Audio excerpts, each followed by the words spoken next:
cute child born between my beloved husband and me, but my mother-in-law can't help but blurt out that my son is not cute. To think she can say such a thing about her own grandchild?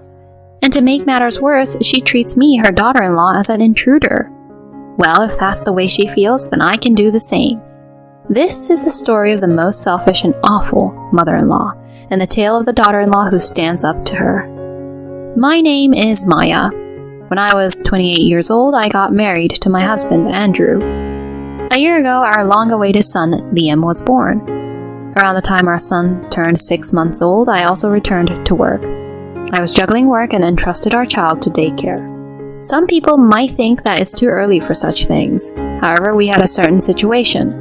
My husband's workplace wasn't doing well, and since we got married, his salary gradually decreased. To be honest, I'm currently earning twice as much as he is. We also have a newborn child, and we know that we'll need even more money in the future. With that in mind, I decided to return to work sooner. I never had any complaints about going back to work because I didn't dislike my job in the first place. However, there was someone who didn't approve of my return to work. That person was my husband's mother.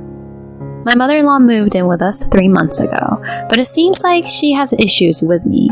She not only criticizes my parenting, but also finds fault with my everyday actions. Putting such young children in daycare? You're unfit as a mother. It's been a tradition for women to stay home and take care of the household, hasn't it? Come on, what era are we living in? She endlessly lectures me with such old-fashioned beliefs. As soon as I come home from work with my son, "You're working until this late again. Don't you think Liam deserves better?" She immediately started shouting. On my days off, I spend the whole day with Liam. He's doing just fine at daycare and we have a stable routine there, so it's okay, you know. If I try to argue back, she raises her eyebrows sharply. Are you really going to unquestioningly believe what complete strangers like daycare workers say? If that's the case, your child won't grow up properly, you know. My mother-in-law, who doesn't usually take care of our son, still feels entitled to give parenting advice as if she's an expert. And on top of that, she doesn't hesitate to criticize my personality. Living with a daughter-in-law who only cares about her job. Honestly, I regret it too. Why did Andrew marry someone like her? I feel like I'm going crazy with stress every day. At that moment, even I, who is usually patient, couldn't help but get irritated. Well, if it bothers you that much, would you like us to stop living together? You do understand why we ended up living together, don't you, mother-in-law? Yes, there is a reason why my mother-in-law started living with us. Originally, my mother-in-law and father-in-law lived together in their own family home.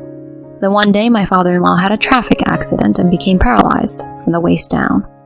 Furthermore, it was discovered that he had advanced dementia, and my mother-in-law couldn't handle it anymore. She had to place my father-in-law in a care facility.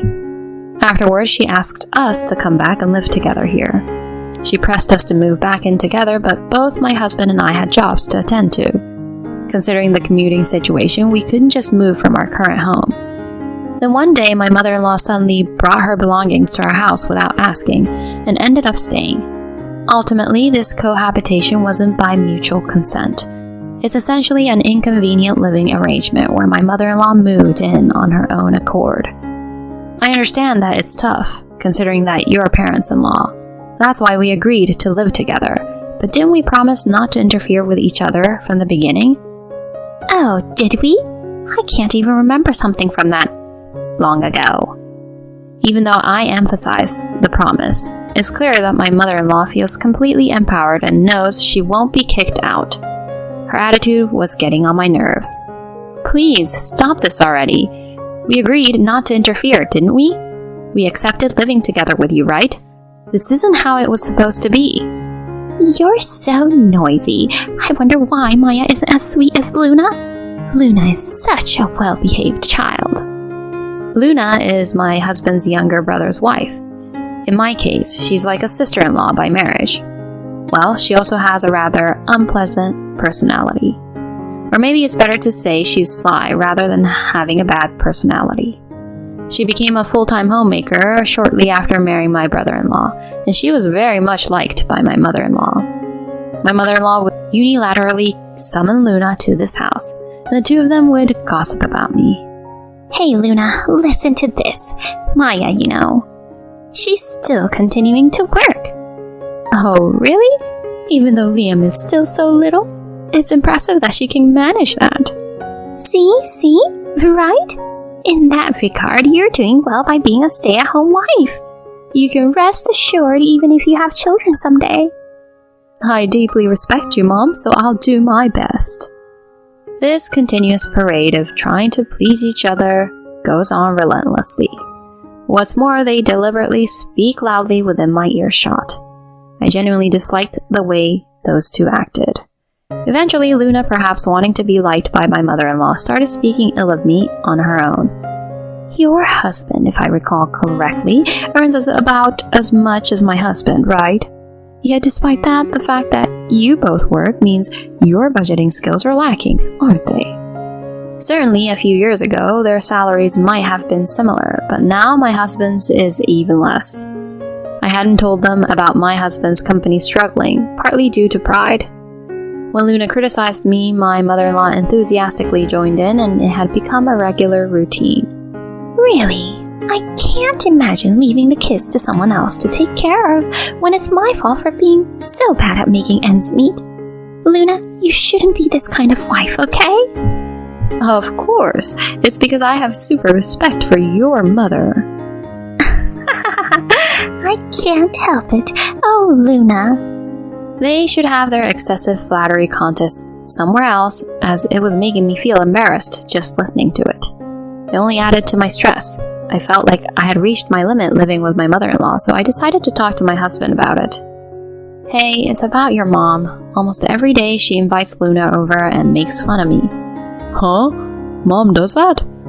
Since I usually get home earlier than my husband, he wasn't aware of me being mistreated. As expected, he had a puzzled expression.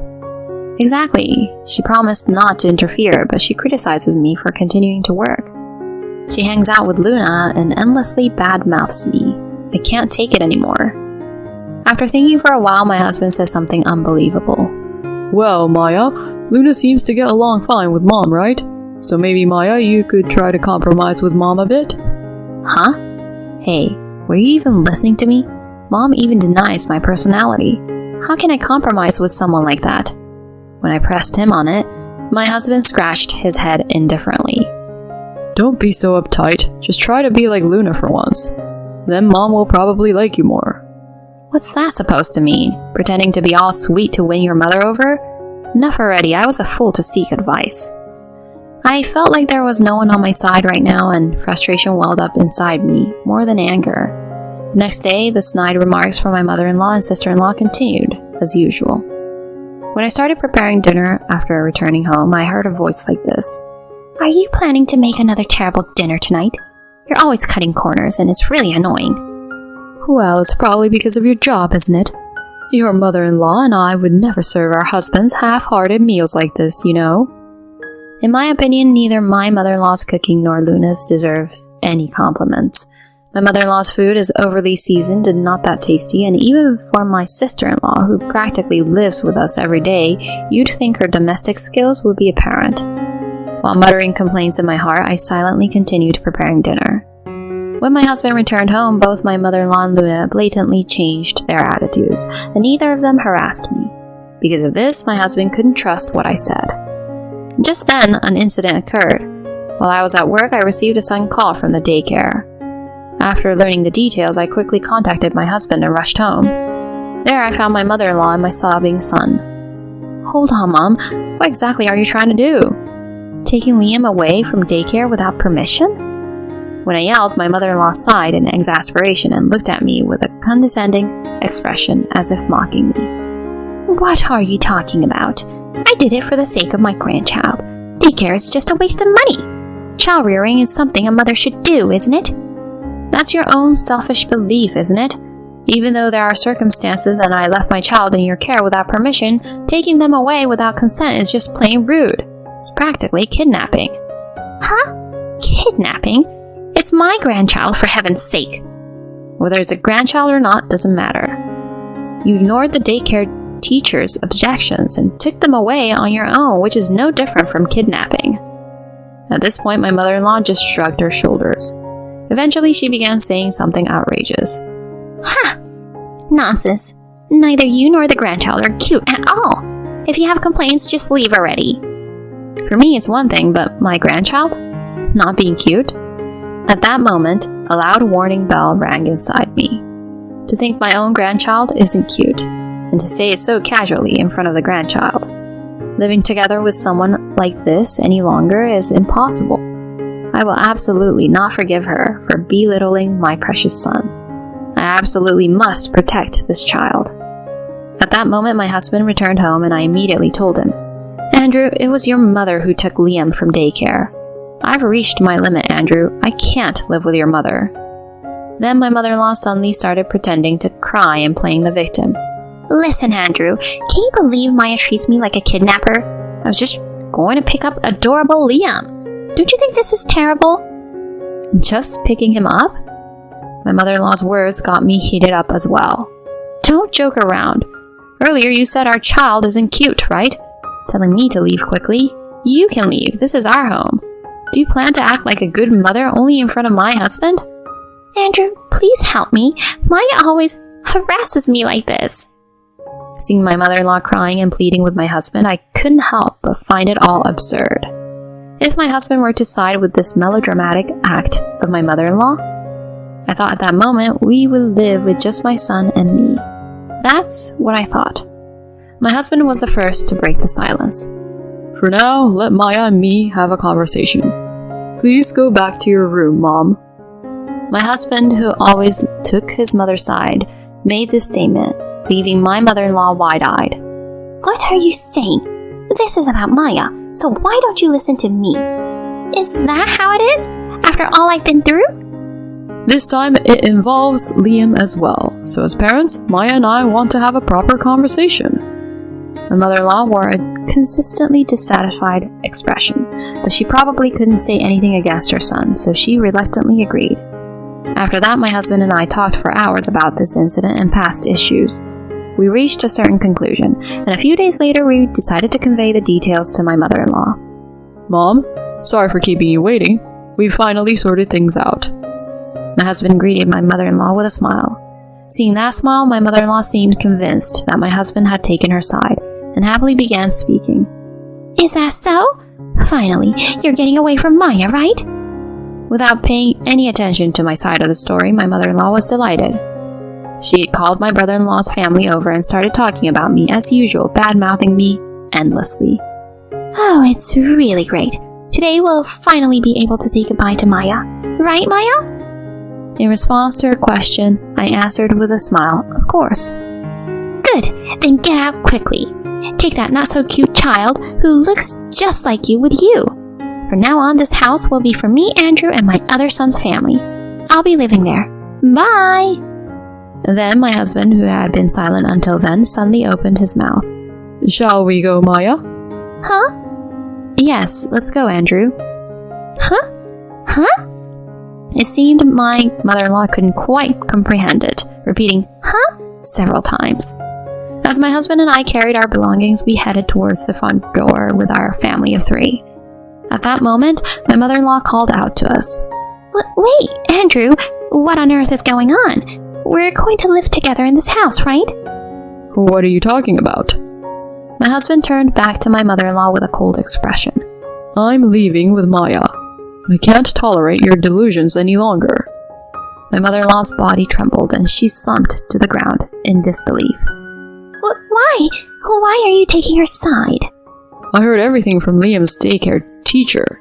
How you took Liam away on your own, how you verbally abused the daycare staff, and how you bad-mouthed Maya at the daycare. That's...